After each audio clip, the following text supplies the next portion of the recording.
guys, this is Erica Weston with Fox Sports Midwest, and you're listening to my favorite St. Louis Blues hockey podcast, Let's Go Blues Radio.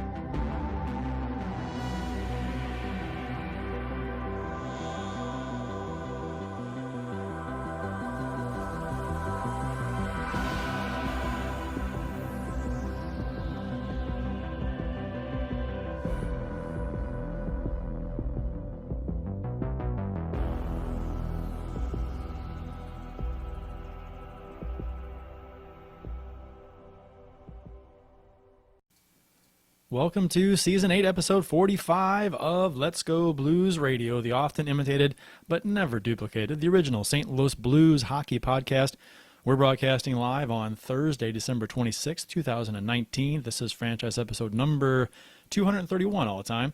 Your hosts tonight are yours truly, Kurt Price and Jeff Ponder, and for your listening pleasure, we'll be with you for the next little while talking Stanley Cup champions, St. Louis Blues hockey. To interact with the show on social media, follow the show on Twitter at LGB Radio. My handle is at Kurt Price. Jeff's is at JPonder94. Bill is not with us this evening, but you can follow him at Billy Blue Note. Follow us on Instagram, like us on Facebook, and you can check out our YouTube channel where you can watch past episodes. And don't forget to like and subscribe within the YouTube channel so you'll get notifications when we do go live each week. It's very helpful. The website is letsgoblues.com, where you can listen or watch past episodes, browse the fan discussion forum, as well as get some cool St. Louis Blues themed t-shirts, mugs, and stickers that help support the show. For those of you watching the live show right now on YouTube, feel free to comment in the live chat on my left, right over there, which would be your right. And if you enjoy the show, we ask that you wouldn't mind leaving us a shiny, happy review on the iTunes. Maybe buy a sticker at letsgoblues.com or share the show with someone who you think may enjoy it. All of that would be nice and friendly. A nice and friendly way to interact with the show and to support Jeff and Bill and myself and our efforts. Merry Christmas, Jeff. Merry Christmas. By the way, Bill's on assignment. He's on assignment. I think that's what you forgot to mention. Yeah. He's back on assignment. He's back on assignment. He's on assignment at Fitz's. Yes, that's true.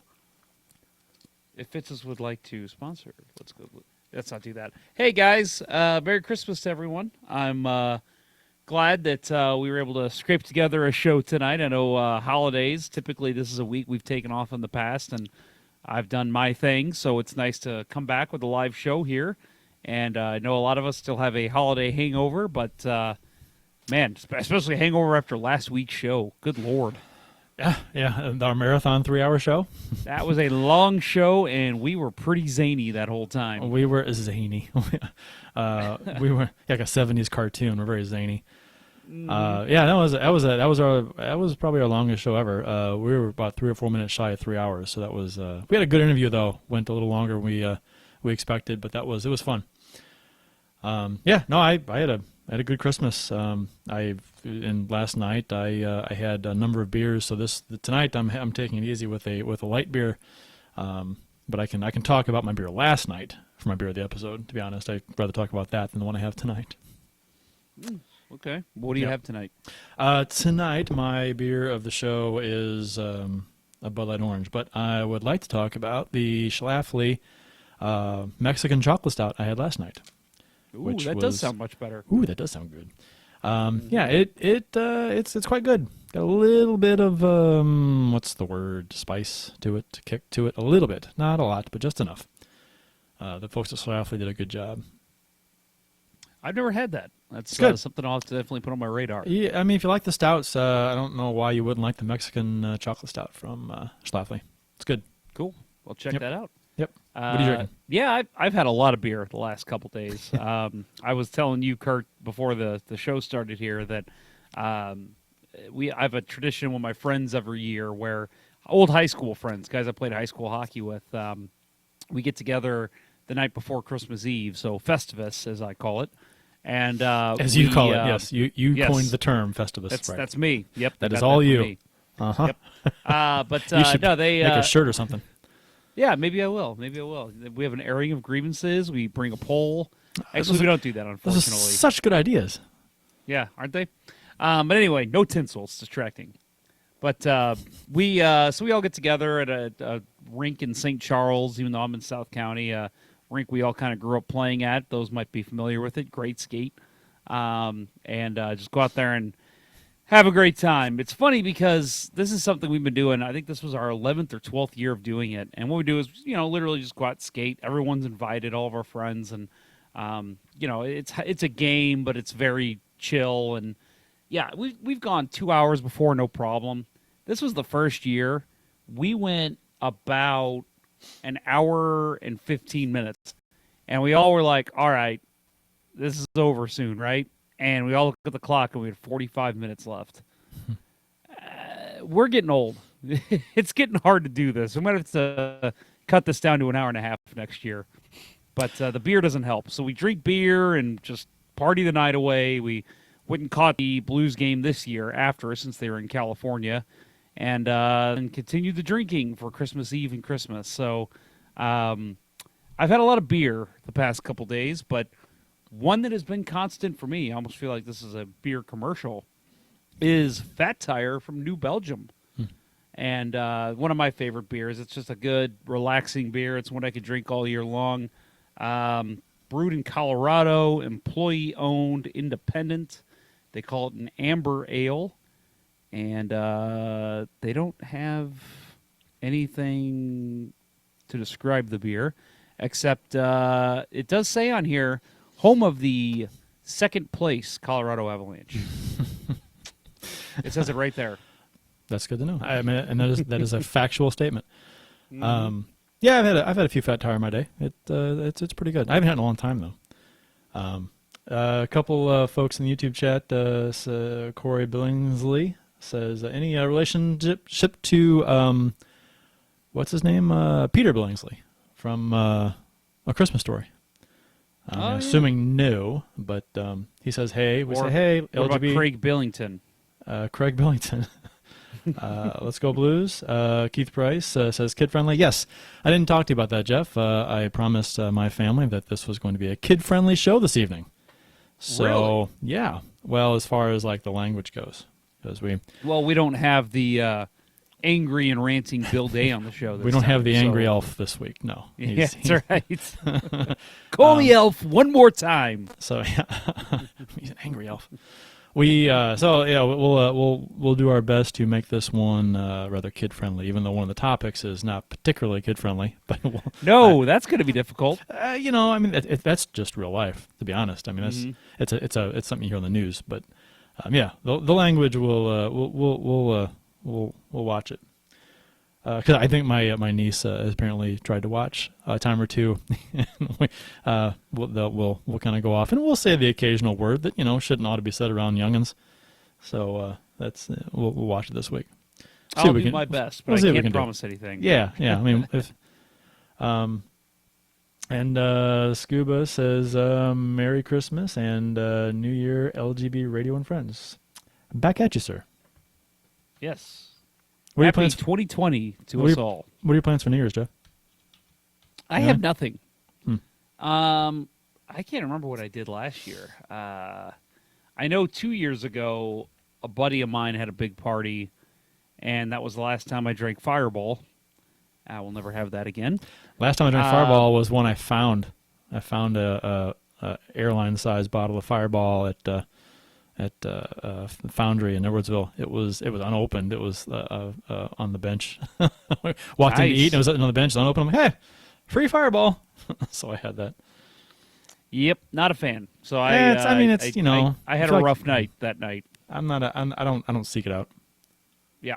But I don't. I'm not a college girl, which I think. Yeah, is exactly. Well, and I got a brother-in-law, and I call him Hooge for drinking Fireball all the time. So I don't know if that's a Hooge drink or not, but that's what I associate it with. If he's listening, I'm kidding, sir.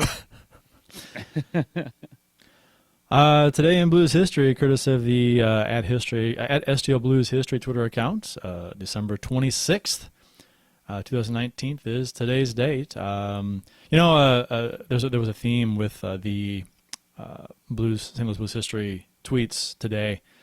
The St. Louis Blues played the Chicago Blackhawks 12 straight years on December 26th, from 1982 to 1993. The Blues had a record of 8-3-1 in those games. And when I saw these tweets, I was like, yeah, you know what? I remember that. The Blues used to play the Hawks every year right after Christmas. Mm-hmm. And it was a blast. It was you're on break. You get to, when you're a kid, your life revolves around hockey, so your whole day is planned around this game. So, okay, I can get this done during the day. I can go play hockey at the park or whatever, and I come back and watch the game. That was, as a kid, you map out your day like that around the hockey games. At least I did. So, December 26, 1993, Brendan Shanahan recorded a hat trick as he scored all three St. Louis Blues goals in their 3-2 win over the Chicago Blackhawks. And then December 26th, 1992, December 26th, 1992, Murray Barron scores the overtime goal, his first goal of the season, in the Blues 3-2 win over the Chicago Blackhawks. Yeah, that scoring phenom, Murray Barron. Look out for him. No, it's funny that you mentioned that. That actually was part, kind of my. That was always a tradition in my family. It seemed like they were always at home, at least in the time I was growing up. I'll have to look back at the schedule and see if that is, because I remember almost every year one of my stocking stuffers, it was the only thing my dad ever picked out for me. My brother and him we'd all go to the Blues game the next night. So we always kind of were told, don't plan anything the night after Christmas because we're all going to go to the Blues game. And they played that 26th at home. Again, I think it feels like it was every single year.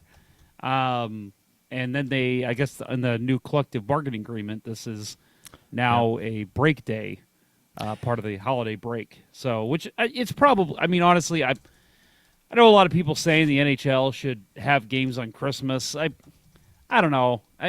I like watching sports on holidays, but at the same time, these guys are human. It's nice that David Perron gets to go home to Upper Quebec and see his family. It's nice that these guys get to have this break. So I'm all for it. I like it. I miss the day after Christmas games, but whatever. It's just one more day, and almost every team will play on the 27th. It's. I'm fine with. I don't care if the players have off the 26th, but I'm just kind of curious as to why they didn't just resume that tradition on the 27th. Blues and Hawks. Just pick. I mean, what's the difference? Why not? I mean, they play Winnipeg, which is a division game. It's fine, but it's not. I mean, I don't know. I mean, they just played the Hawks, but still, And I guess to be fair, the rivalry is not what it was. So, because the Hawks they stink right now. So, see that?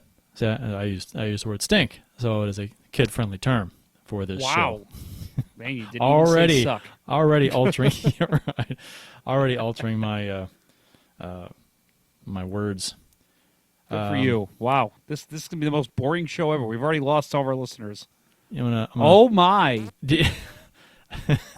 Oh my! Yeah, you. Right now, for those on YouTube, you can see the what I'm holding up to the camera right now is a Mr. Darren Pang bobblehead from Urban Chestnut Brewery.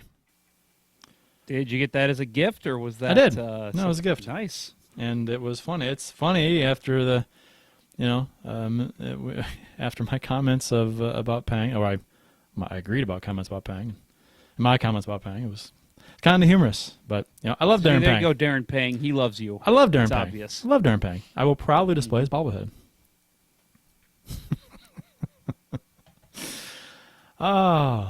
Topics today. Jeremy Roenick was suspended by NBC for comments he made on Spittin Chicklets. We'll do our best to make this kid friendly. Yeah, good luck. NBC Sports on Monday indefinitely suspended hockey analyst Jeremy Roenick, former Blackhawk and Blues pain in the rear end, without pay for making inappropriate comments about his coworkers, a spokesman said. And there were both male and female coworkers that comments were made about. In an appearance Thursday on Barstool Sports Spittin Chicklets, podcast, Roenick and the host engaged in a free-flowing conversation about Roenick's coworkers, Catherine Tappan and Patrick Sharp. Roenick said if his wife, and Tappan were going to bed together, that would really be good, but it's never going to happen. Of Sharp, Roenick said he was so beautiful. NBC, through the spokesman, declined to comment further. Roenick, a former National Hockey League player, couldn't be reached on Monday. He did tweet on Monday, though, and he's tweeted since. I don't think he's tweeted about it at all, though. Wise, probably. Tappan, in his statement sent through an NBC spokesperson, said the comments were unacceptable. It's good for her. While Jeremy and I continue to be good friends, what he said was unacceptable, especially among workplace colleagues. I do not condone his comments, she said. Because Roenick's wife and Catherine Tappan are like best friends. Yeah. So, and they apparently vacation a lot and from time to time. And I'm sure this is a joke he has said to her. Oh, face, knowing him. This is comments were made. He talked about on the podcast. He said that during their last vacation, they were on vacation, and he walked into, I guess it was the pool with Catherine Tappan and his wife, and I guess he was just hanging around with them, and somebody asked him at the pool. And I think Roenick kind of plays it off a lot like they're all together, like they're a threesome, and jokingly, right? So and apparently. It annoys his wife and Catherine Tappan. They've told him to knock it off a number of times. I don't know how playful they were about that or not. It doesn't go into that detail, but to be honest, I mean, what is wrong with Roenick? It's a complete no-brainer to suspend him. I mean, I haven't asked your opinion on this, Jeff. We'll see if we disagree or not. But he made publicly inappropriate sexual comments toward a coworker. It was completely inappropriate and offensive to Catherine Tappan and women in general, to be honest. Anyone that says, I think, says, oh, he's just joking and being a guy, what's the big deal? I think that's kind of out of touch with reality and is part of a major ethical problem in this country right now with some people. I think it's, I'm not going to get political with it, but it sounds like something you'd hear when you have pro-Trump people arguing with anti-Trump people with comments. Oh God! I'm just saying with comments that are with comments that are made, people say what's the big deal? It's a joke. What's the big deal? They're comments. I think there's that section of a faction of people that they're just words. Who cares? They're just words. But to be honest, I think that it is humiliating for Catherine Tappan to have to deal with this. I mean, she's a public figure. It's humiliating enough for people who aren't in the public eye, but now that she has to go on camera now, and thankfully not side by side with Roenick, that'd be really awkward now. I think. What do you think, Jeff? I mean, well, Kurt, I know you and I've kind of had this conversation in the past before in private that, we aren't people who really buy into the. I don't know. I'm drawing a blank of words here, but. Basically, the world's too sensitive, and don't worry, I'm going somewhere with this. There's too much. I think there's way too much political correctness going on. I mean, for example, and I'm free. I'm open to talk about this. My son has Down syndrome, and I've got friends who use the R word constantly. And when I had my son, all of a sudden. They tried to stop themselves. And every time the word would come out, they would look at me in the middle of the group and just say, "Oh, sorry, Jeff." And I was like, no. I would prefer if you just kept talking like it wasn't a thing, because when you bring attention to it, that's when I start to have a problem with it. You shouldn't be saying it, but you're saying it. So if you just said it and kept going, I don't care. Say whatever you want to say. So, especially, if I'm having a free conversation with a friend, say whatever you want. And the reason I say this is because I think there's a lot of times where our political correctness is overshadowing what people are really trying to say, and it's we're reading too much into it. This is a time, though, where, Jeremy's wrong.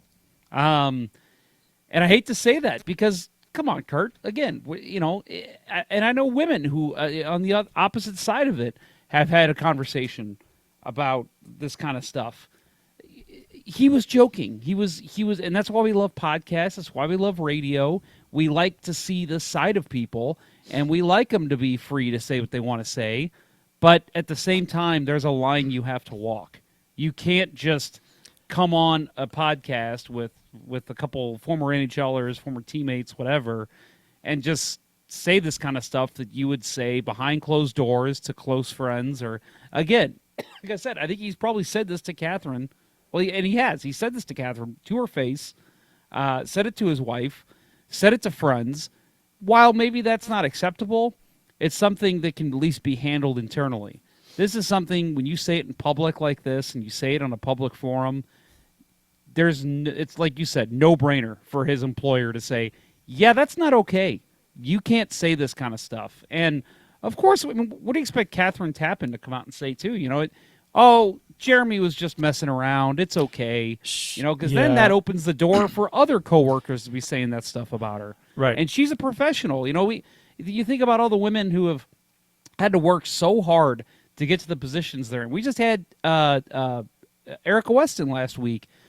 That's something I would love to have a conversation with her about is how different it was for her compared to what a man has gone through because of where she comes from, who she is. Same thing as Catherine Tappan. I guarantee she's had to work her ass off to get to that spot. She's a hell of a broadcaster. This kind of thing, it just and also you left out the right before he said that about her. He made a comment about how she's a professional, she's great. I'd never say anything bad about her. But right. And it's just, oh, come on, Jeremy. You're completely discrediting everything everything you said when you say this kind of thing, and it's just not a good look for Catherine Tappan or NBC. No, and like you said, Ronan did go on to say he did compliment her quite a bit on about her work ethic and the quality of a professional that she is. At the same time, then Roenick goes off the rails and is completely unprofessional in his comments towards her. So I don't think he really her professionalism did not rub off on him, apparently. Maybe it's one thing to kind of just talk in general terms about women like that without naming names. I just say that, I'd be open with that kind of thing with someone. But to do it with to make a comment about your coworker on a widely listened to podcast, that's just I don't know what he's thinking. That's completely inappropriate. I'm at a loss for words on what he was thinking. He just wasn't thinking. That's the thing. We thought he was joking when I know I'm well aware that he was joking, right, making fun, trying to be funny.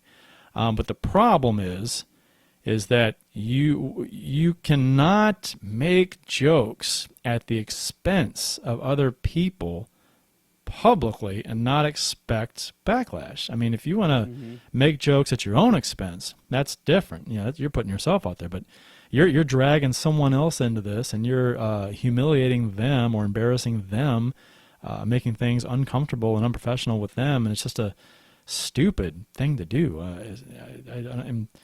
The Sharp thing was just weird too. I think he's a hockey guy. He probably knows Sharp pretty well now. He does. Given their playing days as well as obviously working together now, he's making a joke, and it's I'm going to get some laughs out of the guys here. I'm going to get a laugh out of his audience. He's just not thinking. I mean, the Sharp thing's weird, but again, this is the kind of stuff that hockey players joke about in the locker room.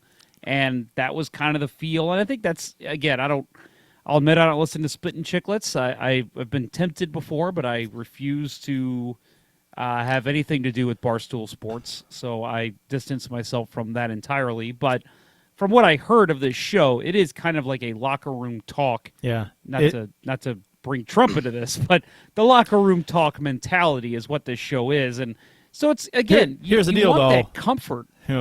Here's the locker room talk that Trump was talking about.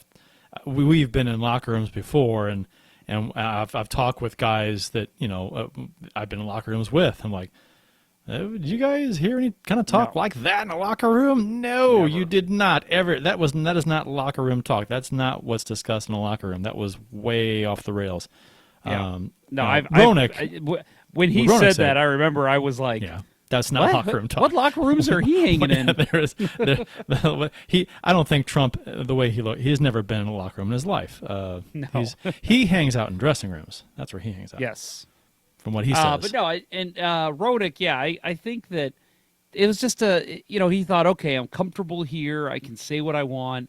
And, they're all going to find it funny. And I'm sure that in the moment, again, I haven't heard the interview itself, but I'm sure in the moment the guys laughed and it was just, oh my God, this guy's being hilarious. But sure, you listen to it later and it's because no, because for Spittin Chicklets, that's ratings. That's good for them.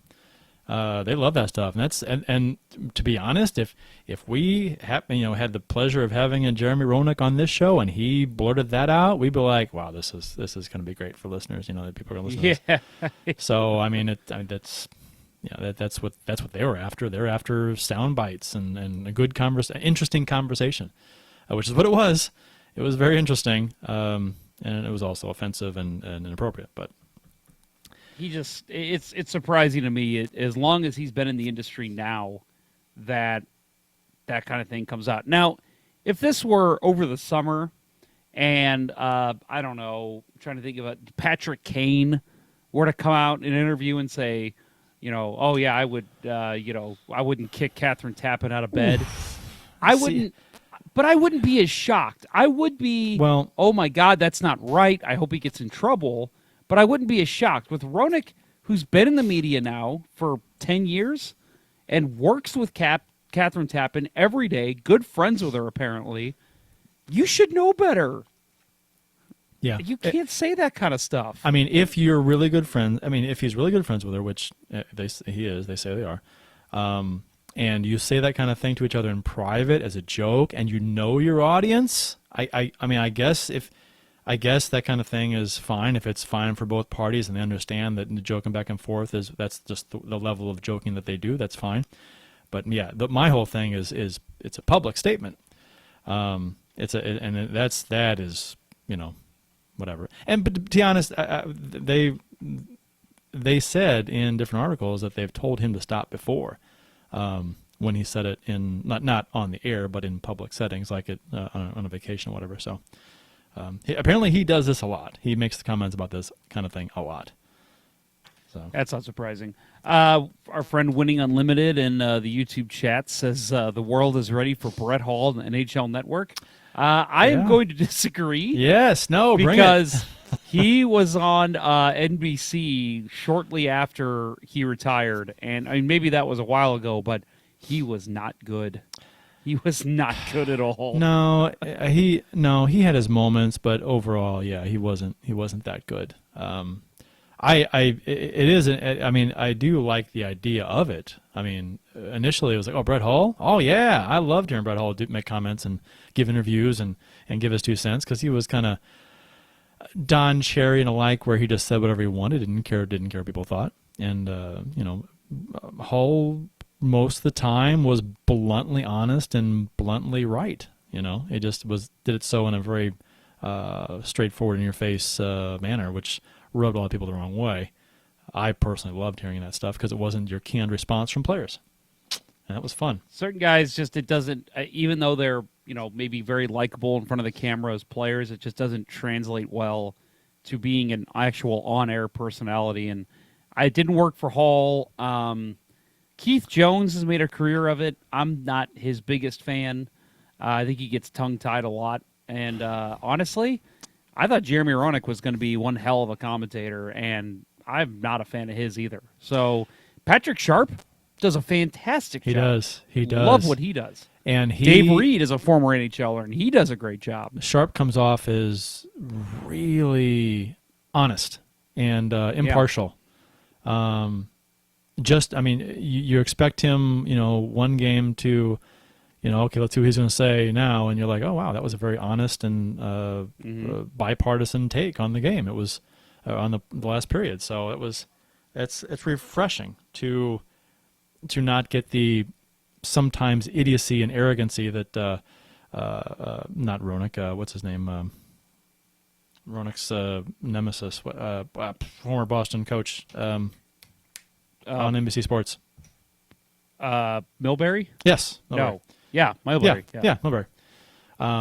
He's, I do like Milbury's comments, and I have a love-hate relationship with Milbury. He's I do enjoy his matter-of-factness, but he says a lot of stupid things too.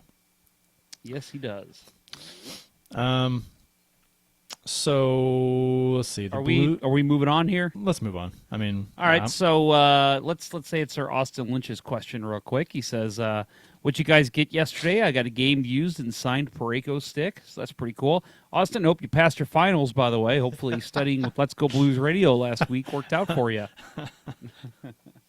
Well, you know what's funny is in June, I said, this was probably the night the Blues won the Cup. I said, man, my Christmas, even though it's 6 months away, probably going to be all Blues Stanley Cup stuff. And I was shocked. I actually didn't get anything. All I got, which I'll stand up and show you. I'm going to raise the.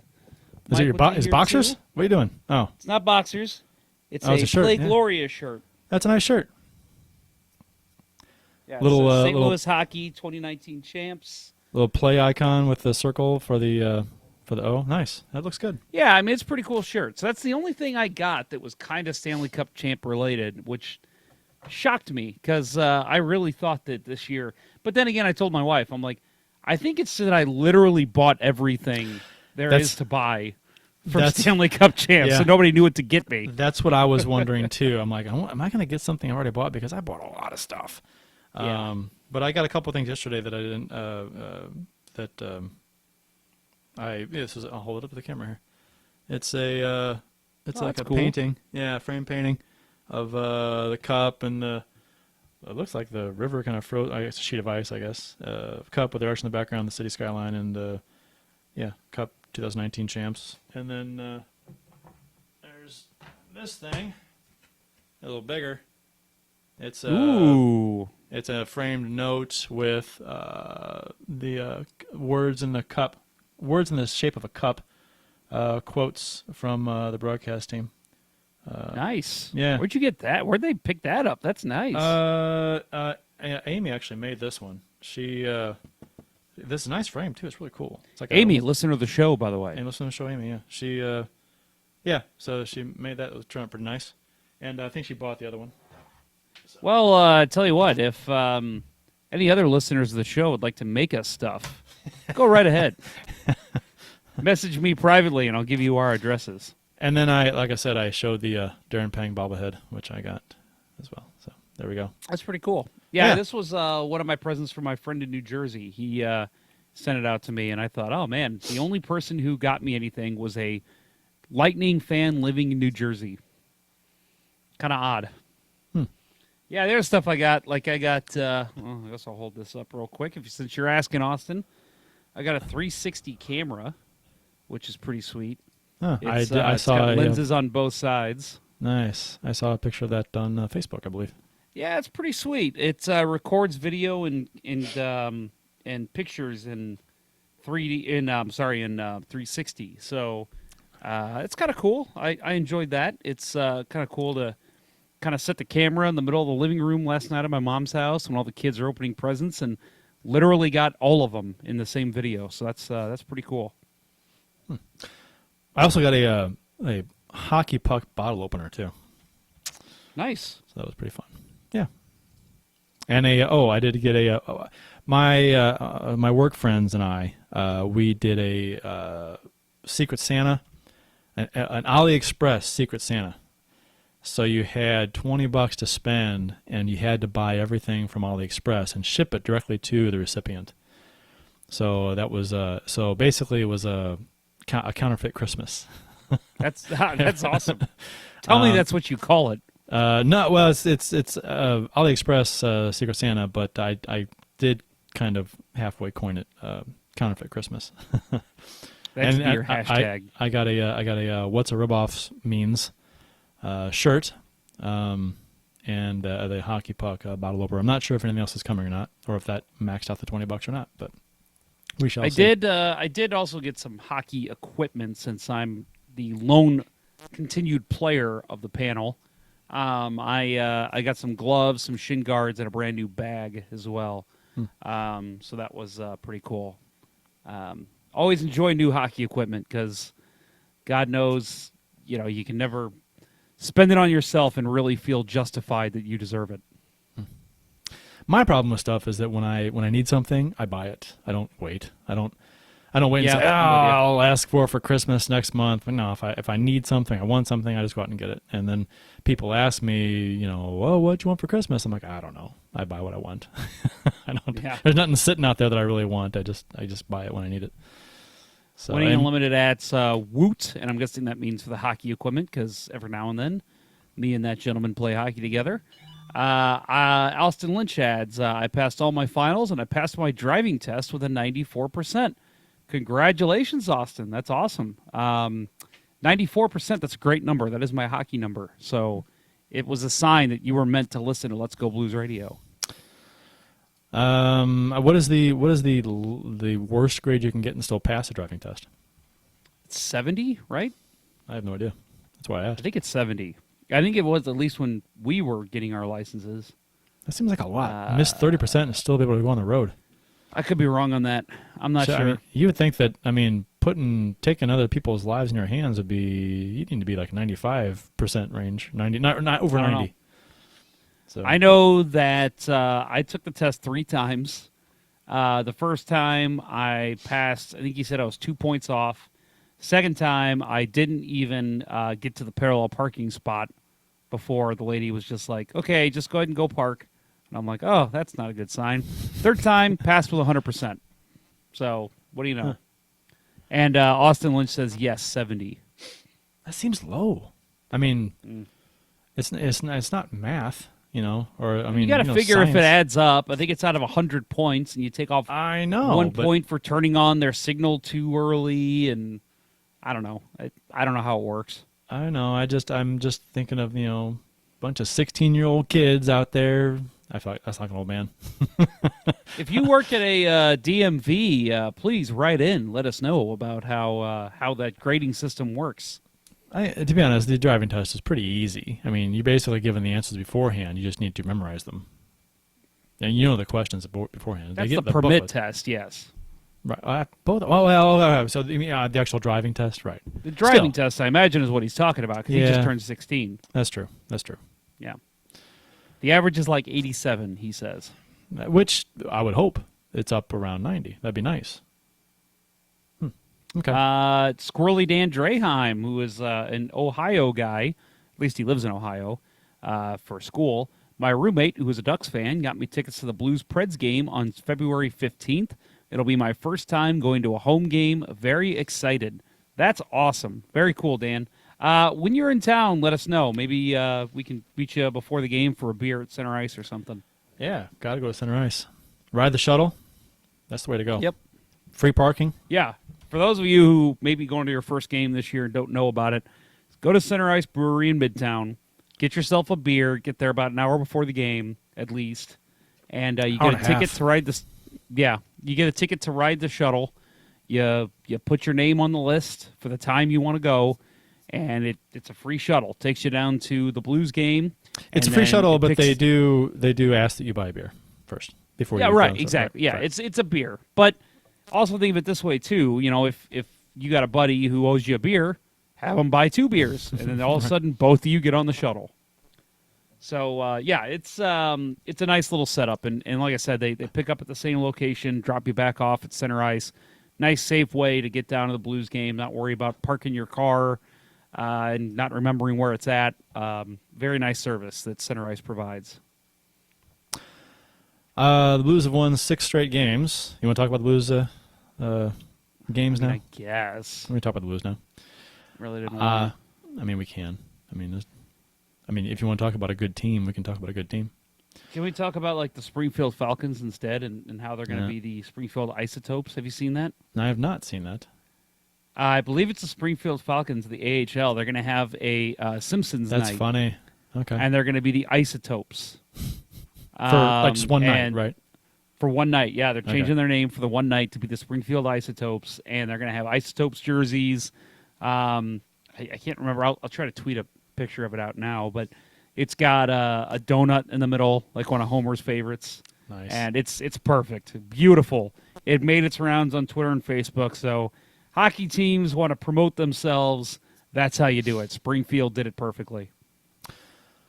Since losing 3 straight to Pittsburgh, Toronto, and Buffalo, being outscored 13-4 in those games and not playing their best hockey by a long shot, the Blues have gone 6-0-0, beating Vegas, Chicago, Colorado, Edmonton, San Jose, and L.A., outscoring them 24-11, which is an average of 4 goals for and 1.83 goals against per game, which is fantastic. On Monday night, the Blues beat the Kings 4-1, scoring 4 goals in the first 12:21 of the period. The 4 goals themselves were scored 7 minutes and 30 seconds apart. It felt like everything was going in for a while, and this game kind of was over early. Shen scored his 16th of the season, 4:51 into the game, deflected by quick off Kings defenseman Sean Walker's stick. This came after a face-off win in the offensive zone, which was a theme in the first period. Schwartz scored his 11th of the season on the power play. Yeah, this was...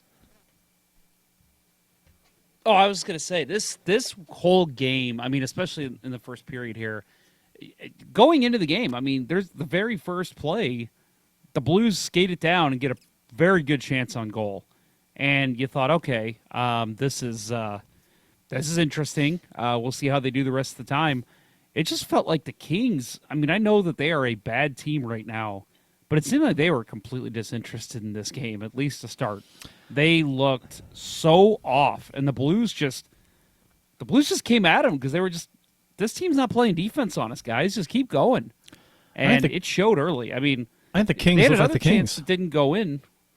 Yeah, Kings, I guess. They just look at the King. I mean, they're the last in the They West. had another chance early on. I don't remember where it was. I think it was maybe when the Blues were up 2-0, where O'Reilly hit the post, far post on the shot, and then somebody crashed in with the rebound, and Quick had to slide over and make a really nice save.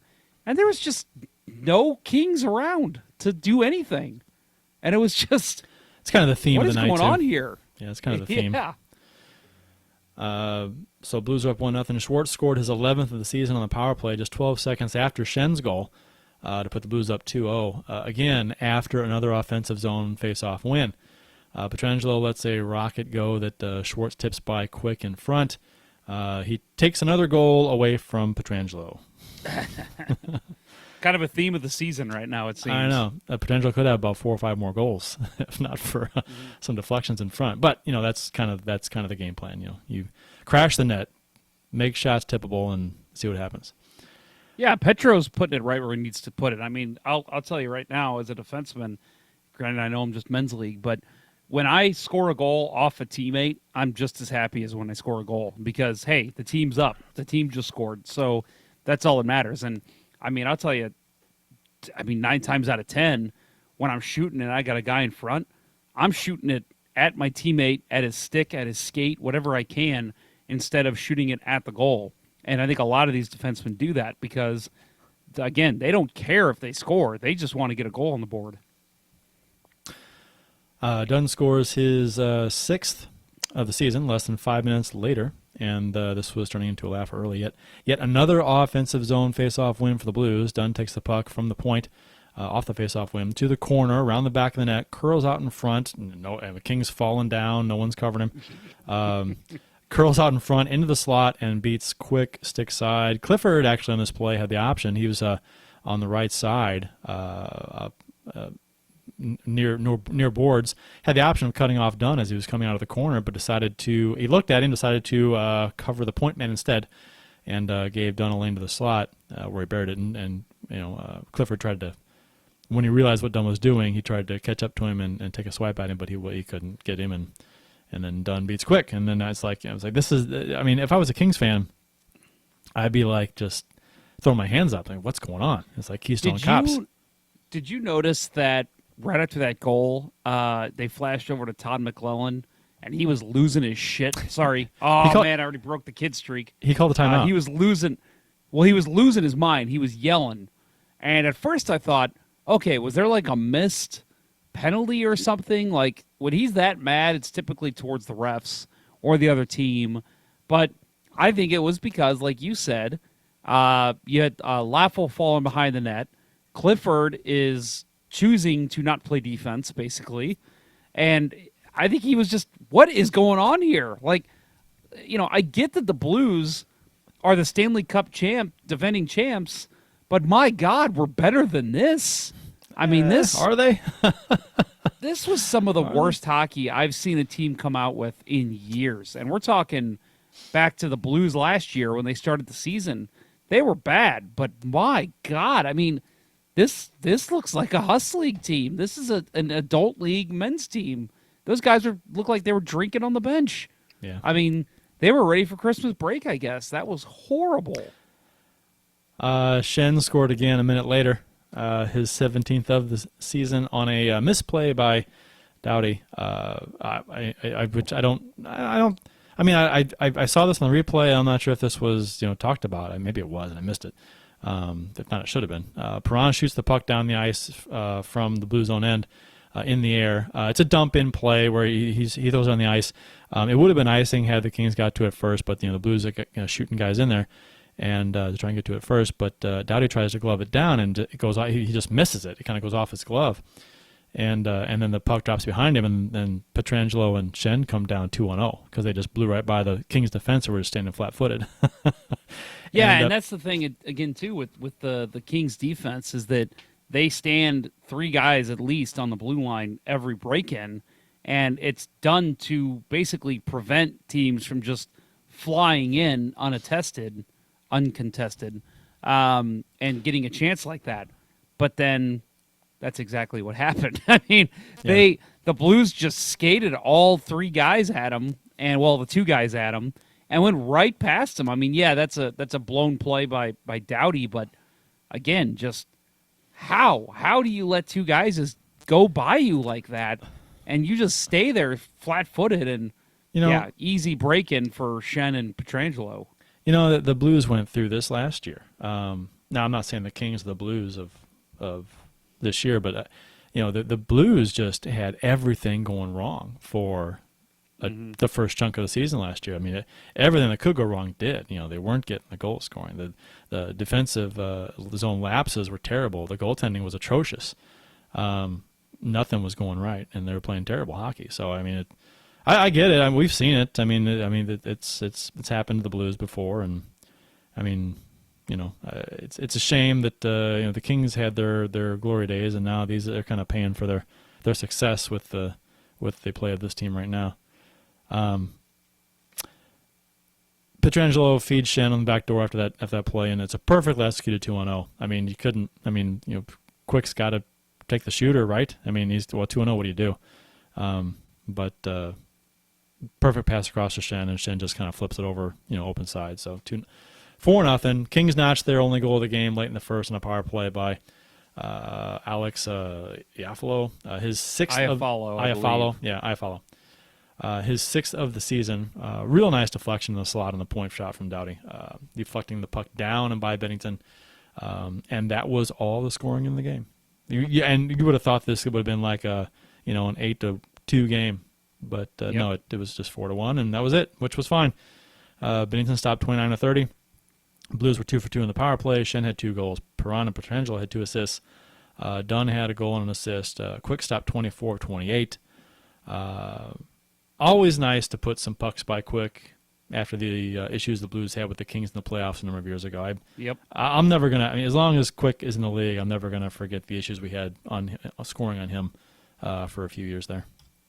Yeah, no, I'm the same way. I was going to ask you if you still kind of feel I hold grudges. Good, about beating the Kings, and I do. Oh yeah.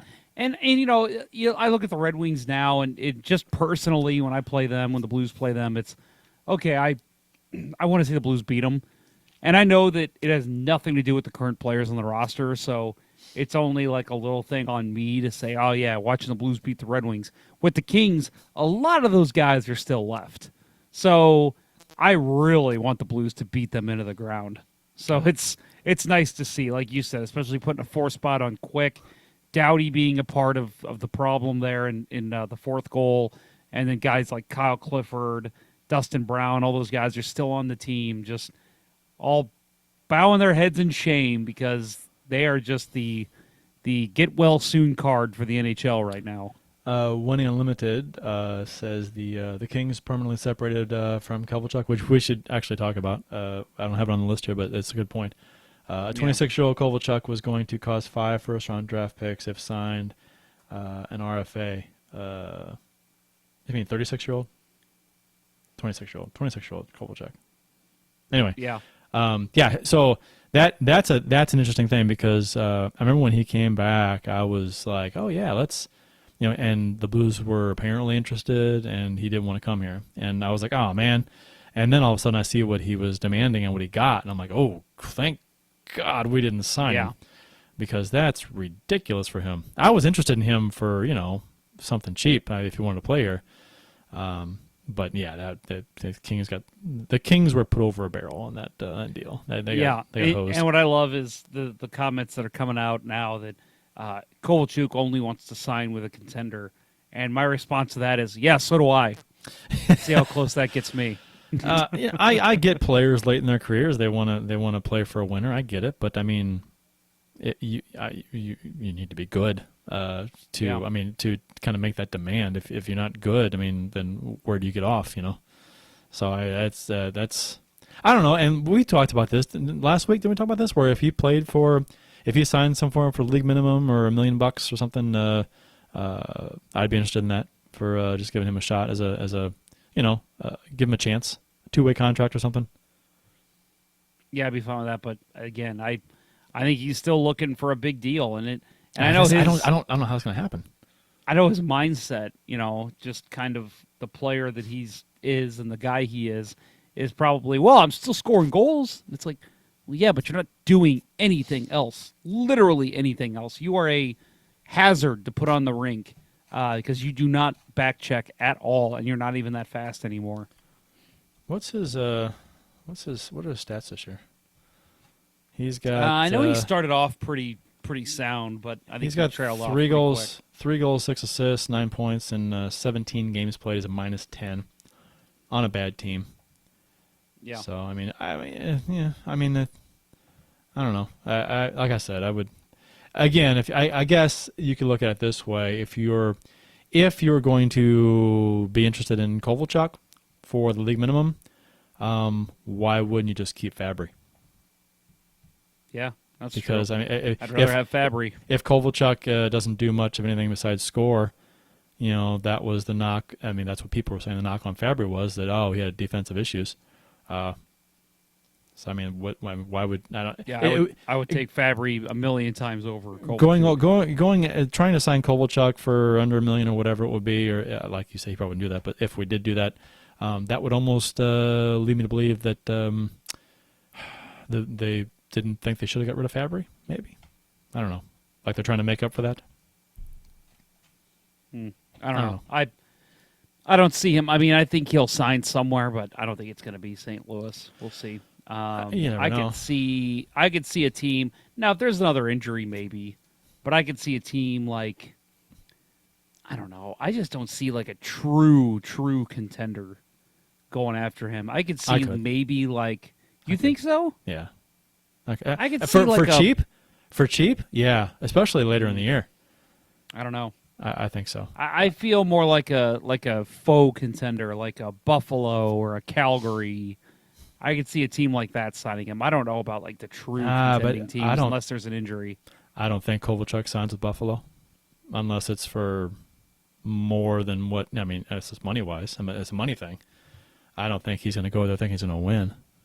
I mean, by saying he wants to win, he probably thinks he wants a shot at the cup, right? I mean, that's what that means. So I mean. That's a handful of teams right now. I don't know about that. I don't know. I mean, if that's what he's saying, if he wants to play for a winner. Yeah, but will he get that opportunity is what I'm asking. And You appear that you think he will. I don't think he will.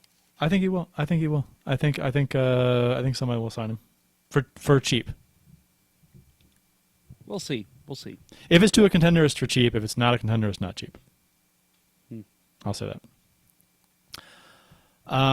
The Winter Classic is coming up. Nashville Predators versus the Dallas Stars on January 1st, 2020 at the Cotton Bowl. The Stars had a horrendous start to the NHL season. They've turned things around mightily and started playing like the team we all thought they could be. Then they fired Jim Montgomery, and in the last 10 games have gone 5-4-1, so they've cooled down a little bit. Nashville starting to gain some traction recently after beating the Blues twice in late November. Since then, they've gone 9-3-3, and including then those two games, they've gone 9-3 and have now pulled within 2 points of Dallas in the standings, and 1 point out of the second wildcard spot, but 12 points behind the division and conference leading Blues. So, Jeff, the outdoor games have certainly lost their luster, but I still watch them. I put them on the background when I was gonna say it's not like I'm sitting there for a Blues Avalanche Saturday afternoon game. You know, this is a game that I'll turn on and I'll do something else while it's on. Yeah, I do too. It's gonna be on the TV, and I'll sit down and watch it for a while. Get up, do something else. It'll be on the background. Maybe I'll be doing something on the computer, and it'll be on in my office on the TV. But and I enjoy them. They're fun. I just they're not the novel. They're not the novelty they once were. They have too many each year, and the luster's gone from it. And but I'll say though, I think I will pay a little bit closer attention to this one. One being because I used to live in Dallas, and I have been to the Cotton Bowl before for the Texas State Fair, which was interesting. And seeing that as a spot for hockey is definitely something that interests me. So I'll pay attention for that reason, but also because I actually care about this game to a certain extent. These are two division teams. It's not New York and Philadelphia. It's not Pittsburgh and Washington. It's two teams that are in our division that are kind of sort of chasing the Blues. You mentioned the sputtering here of Dallas. Rick Bowness, is that their coach now, right? Mm-hmm. Yep. He's a former NHL coach. We'll see if he can get them back on track. But Nashville, as you said, has turned it on. This could be a very good game. But I think at the end of the day, I'm guessing this is what I'll do, because I've done this before. I'll get really excited. I'll watch the pregame. I'll watch the first period, and then something will come up in the first intermission, and I'll start doing something else, and I'll completely lose interest and just kind of watch it in the background.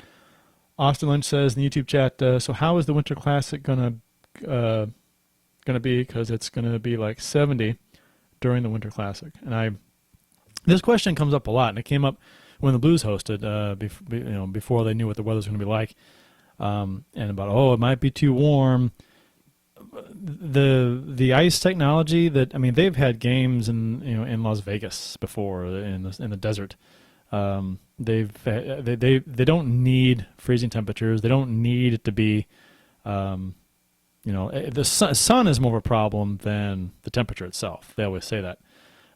If you got the sun out, then that can cause puddles on the ice to some degree. But if it's just warm and cloudy, that's usually not a problem. I want to say it was Pittsburgh a couple of years ago that it was cold. It was like in the 30s, but there was no clouds in the sky, and they had to push the game back to night. Like it was like a 6 o'clock start as opposed to like a noon start, because they were afraid that there was going to be too many puddles on the ice. So it's more of a sun factor for sure than it is a temperature factor. Yeah, and I think the glare with the sun too is a problem with the players sometimes if it's sunny. So and they do have the option of pushing the game back to the evening. That's yeah. So that's and it is always funny because that people always ask that question if it's going to be an outdoor game and the weather's not going to be if it's going to be in the 40s or 50s or 60s. It's oh my gosh, is the ice going to melt? And no, it's not. It doesn't work that way. Rain really. And sun are honestly the worst things for an outdoor game. Yeah, rain's terrible. It's not heat. I don't know if you remember the Stadium Series a couple years ago that I think it was the Kings hosted the Sharks.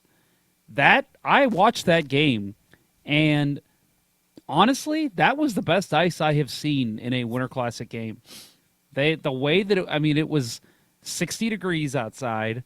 There was no sun. It was at night, and there was no rain, nothing like that. And everybody was worried. Oh my God, 60 degrees. The ice is going to melt. The ice was fantastic. It looked like an indoor game being played outside. It's a refrigeration system they use, and the liquid they use for ice in NHL arenas, it's got a higher melting point than regular ice. So it doesn't melt until it gets to be, it has to be, I don't know, it's like 40 or something like that before it'll melt, like in NHL arenas. Something like that. It doesn't melt at 32, 33 degrees like, water does outside. Did you see what the NHL tweeted out, Jeff? I kind of commented on this on Twitter, and they said the best jersey, a Winter Classic all time. Yeah, and the Blues weren't even listed. They have 10 jerseys listed, and the Blues aren't even on there. And I thought it was pretty. Maybe I'm biased, but the Blues jerseys were the best ones they've ever had. Those, and I think the baby blue Penguins. Those were good too. Before. Those were excellent. Those are my two favorite for the Winter Classic we've seen. They've got the ugly black and white Chicago Blackhawks jerseys. Well, not ugly, but the 2019 or 1919 Blackhawks jerseys. 2019 Blackhawks jerseys. 2019 Boston Bruins. This year's Stars, which is not great. Why are those up there? No, that's stupid. Because they're promoting the game. That's maybe the only reason. But then why isn't the Nationals on there too? That's a terrible. I don't. Okay, the Red Wings one's fine. I like that one. The hat. I don't even like the Canadians one, to be honest. It's not a good design. The red H on the blue background's hard to read. Let's see. The Rangers jersey doesn't look that much different than their other jerseys. Pittsburgh's is good. Maple Leafs, not a whole lot different. I guess they made some changes. And the Capitals, that's kind of cool. But the Blues should be on there. My God. I don't get that at all. For those of you listening to the podcast or listening to the live show right now, I just tweeted this out, this image that Kurt is going off of. So if you want to check out exactly what he's talking about. Yeah, I don't know. Again, the Penguins baby blue, I think those were nice. I know the Rangers one is similar. I actually like that color blue, so I'm a little more partial to that one. But the Red Wings one's cool. Predators one's terrible. Stars one's terrible. Yeah. Not a fan of the Canadiens one. Maple Leafs one is not too different from their current jerseys. Meh on the Capitals. Do not like the Blackhawks. No. That 19 jersey, just not a fan. But I will say, I think they even did a poll on ESPN. I could be completely making this up. A couple of years ago of what the best looking third jersey or Winter Classic jersey was, and it was Blues and baby blue Penguins jerseys. It was, and it was a clear winner for both. So. Shocked they didn't. I shouldn't even say shocked. It's because two of the spots are going to be the two teams that are playing coming up, and then you've got to have your original 6 teams, and you got to have your Capitals, you got to have your Penguins, you got to have your Blackhawks, obviously. You got to have your Capitals. Yeah. Why? Because of Ovechkin, baby. Yeah. Okay. They're cup winners, and so they're a cup winning. They're a cup winning team that everyone cares about because they're not in the middle of the country. How about that Oshie hit of the night? You saw that, right? Yeah, I saw it. Yeah, what'd you think? I loved it. It was on Krug. It was on who was it on? Who did he hit? Oh, because Krug hit Thomas in the final, but this was on shoot. Anyway, I thought it was vicious, but it was great. It was clean. I thought it was clean. It's unfortunate that whoever it was kind of stumbling and Charlie McAvoy. McAvoy, yeah. It's unfortunate he was kind of stumbling forward and was really just when he got that hit, he got destroyed. He had no leverage on the play. So, I mean, I don't think it was to his head. Oshie's shoulder was down, and it didn't leave his feet, didn't launch into him. I thought it was a great hit. I mean, it was much more cleaner, was a great hit too. much cleaner than Krug's hit on Thomas. I thought. I mean, I thought that was a charge all the way, but still. Yeah, I know. I disagree with you guys on a little bit on the Krug hit, but I will say I think Oshie's hit. If you're going to argue about Krug being a clean or a dirty hit, Oshie's hit doesn't even register in the same ballpark. That was a beautiful hit. Oh, it was. I mean, that's what hockey's all. I mean, hockey's a violent game, and it's funny because it happened to a Boston player, McAvoy, and so Boston fans are outraged, right? And the same fans throw him out of the league. This doesn't belong. The same fans that were triumphing Krug's hit on Thomas in the final, which you can't do that. I mean, I'm okay. You can. It's called being a biased sports fan. Is what you. I mean, you're not objective at all with there. It's just, I mean, whatever. I wonder if David Backus after the game was sitting in the locker room saying, "Well, I know if that was me, I'd be suspended." That was one of the most ridiculous. Oh, about Marchand? Yeah, Marchand. Oh, if it was Marchand, he'd be suspended. No, Marchand's gotten away with an awful lot and has not been suspended. Get out of here. I'm not sure where people come up with that. I mean, yeah. How many? I mean, he's been suspended, but how many times has Marchand been suspended? Not near as many as he should have been. So we got a couple comments that we'll mention here. A lot of chatter going on tonight, which again, guys, we always appreciate. Keith Price says this will be the lowest ratings ever for the Winter Classic. We'll see. I disagree. Maybe, but I think, and he says because science. I think he might just be messing with us. No, he said because science, because of the ice thing. I think the ice temperature thing. But yeah, he made a comment the other day about being the worst ratings, and I get where he's coming from because I don't think he thinks a lot of people will care about Nashville and Dallas, but I think it could be a good game. I really do. I think it'll be fine. I think it's not going to be anything. What was it? The Flyers Rangers a couple of years ago was like ridiculously lowly rated. I think it's because people are just tired of seeing those teams. So maybe you'll have people tune in just because they'll be like, "Whoa, two teams that are never broadcast nationally." Yep. We got Willie adds the Blues Parade was insane. So, yeah, we agree. Keith adds Kurt went to Ice College. Not sure what that means. Is that an inside joke? It's a play off of the Napoleon Dynamite. Your mom went to college. Oh, that's right. Okay. I assume. Josh Webster says, who else isn't sad? Jeremy Roenick was fired. I don't think he was fired, right? No, he was not fired. He was suspended indefinitely. Suspended right indefinitely. Yeah, which he's not fired. I'm curious to see how he's going to come back, though. How do you come back from that? How do you? I don't know. He won't be on the air side by side with Catherine Tappan ever again. I don't think they can't have. That'd be awkward and weird. It would take people out of the broadcast.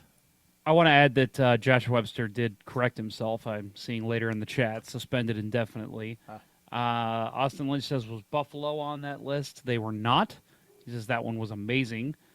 Blues, Penn's Baby Blue, and Buffalo were his favorites. Buffalo did have a good one. I like that one. Wasn't that the original Winter Classic? Yeah, the very first one. Yep. Yeah, in Buffalo's the Buffalo Stadium, football stadium, Bills, right? Yep. I'm going to look up Buffalo Bills Winter Classic jersey because I am drawing a blank. It didn't look like a lot like their. Oh yeah. Yeah, that blue is different, right? Yep. Yeah. No, that is a beautiful jersey though. That's slick looking. I like that a lot. It doesn't, and it's not entirely different than their. I mean, the stripes are different, and the blue is different. I like that blue. Add in the hat that Ryan Miller put over his helmet, and that was even more beautiful. Yeah, and then Crosby scores because of the snow on the ice. Yep. I reckon. Roenick is vacationing in Portugal. I thought he was vacationing in Portugal. That's what Willie said in the YouTube chat. I thought he was vacationing in Portugal, and that's where the comments were made towards the comment from a vacation goer that made a comment towards Roenick about the 2 women he was with, his wife and Catherine Tappan. I thought that's what that was. I'm not sure. Maybe it's still there. I don't know. Oh, next up for the Blues, we've got, let's see. Oh, I'm sorry. I skipped over the stats. The Blues have won 6 straight games.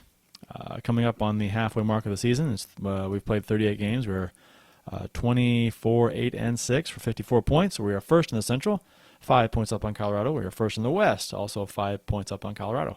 Second best record in the NHL, trailing Washington. They have 57 points. So we're 3 points behind them. Same amount of games played. Dallas is the only team in the West that has allowed fewer goals than the Blues, 97. Blues have allowed 99. Again, same amount of games played. Next up for the Blues, Winnipeg. Not bad at all. No. I mean, if anybody expected a Stanley Cup hangover with this team, I mean, we had the 3-game losing streak, but I think I commented. And we had the blown leads early in the season. Yeah, that kind of bothered us. Blown leads were annoying. When they've fixed that, and the 3-game losing streak. I think Dan Buffett said something on Twitter about the 3-game losing streak, and I'm like, ebbs and flows, man. That's just, you're going to lose a couple here, you're going to lose a couple there in the season. You lose 3 in a row. It's not anything to be concerned about, but necessarily. Well, and I think that the key to that too is how did they look in those losses? Did they look defeated? Did they look like they had given up? I don't think they really did. Even if they did look bad in 3 games, it's 3 games, and they it all depends on how they play after the fact. Did they lose 3 in a row, and also 13 of 17, or did they lose 3 in a row and then rebound to win 6 in a row, which they did. Yep, So exactly. I think it really depends on how they play around that. And 3 games is 3 games. It's a small microcosm sample size. You can't have a knee-jerk reaction to how a team plays over a 3-game span, even if they're terrible. You can't be on your game every night. You're going to lose some games, and whatever. It wasn't a big deal. I didn't think because it wasn't a trend yet. We play Winnipeg Friday night, 7:00 Central. First time facing Winnipeg since the opening round of the playoffs last season when the Blues disposed of the Jets in 6 games. Jets are 21-14-2 and third in the Central, 10 points behind the Blues. They are 5-4-1 in the last 10, 10-8-1 at home. Hellebuck has been good for them, 2.44 GAA with a 9.26 save percentage. 100% chance he starts, Jeff? Oh, for sure. I mean, unless it's like a flu bug comes right through the room or something. After the break, he's going to start. And I will say I've been very impressed by Winnipeg this year. I thought the losses that they endured over the offseason, Bufflin, the whole situation with that, I thought it's going to be such a distraction for the locker room.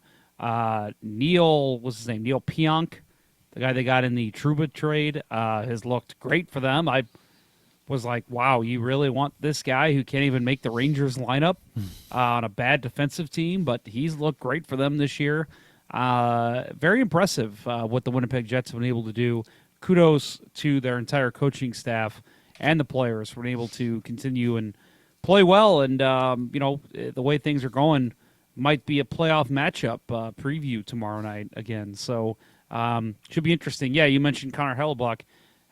Bounced back very well this season. Ben Bishop, you talk about him in Dallas, and he had a rough start to the year, and was able to kind of finally find his game again.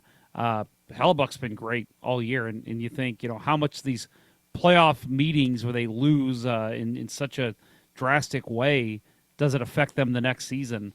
And you have to question how much it affected Ben Bishop, and really Connor Hellebuck hasn't looked phased at all from the first round exit last year of really a meetup that I think a lot of people said it doesn't matter who wins, whoever wins this is going to the Stanley Cup final between those two teams. So to be knocked out in the first round, I'm sure was a little upsetting for them. But it speaks to them the way they've been able to bounce back this season with even I think less talent than they had last year. Josh Webster says in the YouTube chat, speaking of Winter Classic games, are there any updates on if there's going to be a Blues versus Wild Winter Classic? No. I have not heard any. No, and I expect you wouldn't hear that for a while. So Yeah. Doesn't they usually announce that? Isn't it the All-Star game? It's right around when they announce when the next Winter Classic is. I believe that, and one year they didn't. Well, the year the Blues were awarded it, they didn't announce it at the All-Star game. Was that right? They waited. I don't remember. One year they waited, and it was like causing stress, I think, amongst fans. And Jesse Hill, a friend of the show, Jesse Hill, says losing at times is good for the team, which, True. You can make a solid argument for that statement. Yeah. I always told my team when I coached the kids team that you find out more about yourself when you lose a game than when you win a game, and I think that is definitely true. Anyone who's played a a competitive sport, I think understands that thought process. I want to ask you a question before we start closing up shop here, Kurt. Yep. We kind of the talk of the show for the last episode, and I think even getting into the week before, Binnington possibly being injured. Would we see him before the Christmas break? And I think we all, I don't know, I'm thinking maybe you guys had the same thought I did. Let him sit out until through the Christmas break. Give him a little extended break. I think you had mentioned that last episode, Kurt. Just, they got Saturday night. They had, who they play Saturday night? Who did they play? San Jose? Was that San Jose? Yes, they did. They played San Jose, and then they played, a team that's struggling. Then they played the Kings, and our team that's struggling. And it's, okay, just let Allen have those games, and then come back Winnipeg on Friday and let Binnington take that game. But instead, Binnington went in. Got to think he's 100% now against the Kings. What'd you think of that move? I was. Go ahead. What'd you think? About him playing against the Kings? I was fine. I was fine with it. He hadn't played in a while. I don't think I was ever I ever said that to give him a long extended break. I didn't. Now if he's hurt, yeah,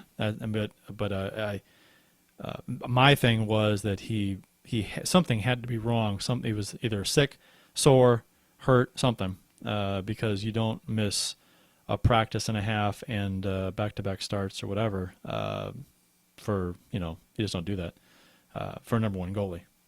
So if you're not starting, it's one thing. You can make an argument. Allen's been hot, getting a couple starts. I get it. But then to miss practice too, okay, something's wrong. Something's not quite right. So. Yeah, I'll admit, I kind of thought, and I think I don't know. I'm not a coach in the NHL. I'm not in the locker room with the players, but I imagine that Berube's thought process was kind of what you had stated last week was, well, Binnington, Jake's playing well. We're going to let him go against L.A., and we'll come back strong with you against Winnipeg if you're ready. And I got a feeling that Binnington, if he had anything to say about it, knowing the competitor he is, probably said, I really want to get a game in before break. I want to get back on the ice. And, again, this is all speculation on my part, but it was good to see him back in. I was happy to see that because I think we're all kind of thinking, okay, are we gonna see Binnington before the new year? What's going on there? They still haven't said anything, and seeing him back in against LA and play a good game against them was very encouraging. I think the only goal he allowed was a deflection from the slot. That that's not one you can expect him to make the save on. It was a great deflection. So I mean, he played a good game, real solid. So I agree. He did what he did what he was asked to do last game. Josh Webster, okay. Jesse Hill says Allen for MVP. Which I mean, that's a whole other show. Josh Webster. Josh Webster says if you hype up Allen, his anxiety will get to him and he will start sucking. Well, it is almost January, folks. Yeah, and you never know. I mean, you never know how Allen's going to react to certain situations because in the past, it seems like he is, I hate to use the word head case because it seems like it's kind of a harsh word to use, but has an issue with, it has to be some kind of mental block issue at times or during the season, so when given too much responsibility. So it has happened in the past over and over and over again. So he doesn't have that this year. So even though he started off poorly at home, but he's been great this year overall. So you can't complain about Allen this year. I'll say that. I mean, if any player is playing poorly, or not just goaltenders, if any player is playing poorly, we say so. We'll point it out. We'll talk about it. If any player is playing very well, that maybe we didn't expect, we'll talk about it and praise him. It's just, I don't think any of us in this show have a horse in this race for any reason. So we just kind of tell it like it is. I kind of try to be realist on this show.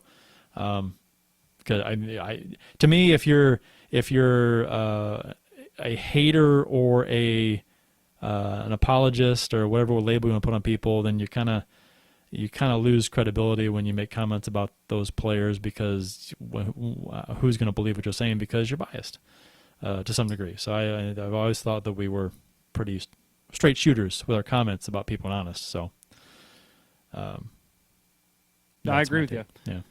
I'm with you. No, we say that on the show all the time. We just we want to see the Blues win. We don't care what that means. Back when Allen was the starter and was struggling severely, we said, just put the best damn goalie in there who's going to give you a chance to win. It doesn't matter who it is. I don't care if it's Carter Hutton, Jake Allen, or Tyler Stewart. Just put somebody in there who gives you the best chance to win. And, hey, this year, it doesn't seem like you can go wrong with either goalie. They both have looked fantastic, and I'm all for it. Maybe we question, why isn't Binnington playing, because he is the starter. But at the end of the day, it does. It's a conversation. It's a question. Yes. And I think a worthy question. It's not a complaint. It's not that we're saying you have to play Binnington. Why are you playing Allen? That guy's terrible. Because it's just conversation. That's what we do on the show. We talk about the Blues. And I think that people lose sight of that. And we just all need to remember that we are like anyone else. We want to see the Blues win. And I think everyone on Twitter, even the most annoying fans that people don't like, that's what we all want. So let's just be happy when they're winning games, and that's what we're seeing. And I think I still, honestly, when Allen plays, my confidence level in him is much higher than it was Yes. to start the season and last season. But there's still, in the background, I'm cautiously, okay, I mean, is this start going to be like the rest of them this season, or most of them this season, where he's been really, really good? Or is that chink in the armor going to start to surface again? So he's got a lot of work to do to gain the full trust back from fans, because they've seen the roller coaster that he has been in the past. So he's doing well this year to go down that path to fix that. But it's going to take more than, how many games he played? 15, whatever it is. So yeah, more than that. By the way, I want to correct myself from earlier. I said Springfield Falcons. I think they've changed their name. They're now the Springfield Thunderbirds. So correcting me there. If you want to look up that story, Springfield Thunderbirds having a Simpsons night in honor of their 30th anniversary. Jake Allen's played 12 games this season. And okay. So 12 games, and granted, it dates back to last year too, where he played well to end the season. So that's a sample size. Whether that's a discussion to have at a later date. Whether that's a big enough sample size for you to put Allen's troubles behind him, as far as whether you're worried about it happening again or not. Yeah. Squirrely Dan Draheim adds, forgot to say, my local ECHL team, Cleveland. Is that who that would be? Who's his local ECHL team? East Coast Hockey League. Yeah. Okay. Sorry. Well, actually, did you know they are not the East Coast Hockey League? Did you know that? No. They are not the East Coast Hockey League. They are, you know what ECHL stands for? What? The ECHL. Oh. It does not stand for anything. So it's like KFC. No. KFC no longer stands for Kentucky Fried Chicken. It is just KFC. KFC, yep. Yeah, they said because they're not on the East Coast anymore, they don't want to be known as that, so they are just the ECHL. Okay. Kind of like the Big Ten is more than 10 teams. Exactly. So he says, forgot to say, my local ECHL team will have Lord Stanley in attendance Sunday. Looking forward to seeing the Cup and he adds the Toledo walleye, baby. Yeah, Toledo's walleye, as Squirrely Dan would say it. The Toledo's walleye. No, that's awesome. That'll be fun for you. We've all had our moment with the cup recently here in St. Louis. So pretty cool that you'll be able to experience that as a Blues fan as well. I'm not going to lie. When the cup was making its rounds in St. Louis and I hadn't seen it yet, and I was like, I've seen it, I've touched it, kissed it twice in my life. I said, if I don't get to see it this time around, that's fine. I've done it. I've touched it twice. A lot of people haven't, and so that is their first time. That's great. But then I'm not gonna lie.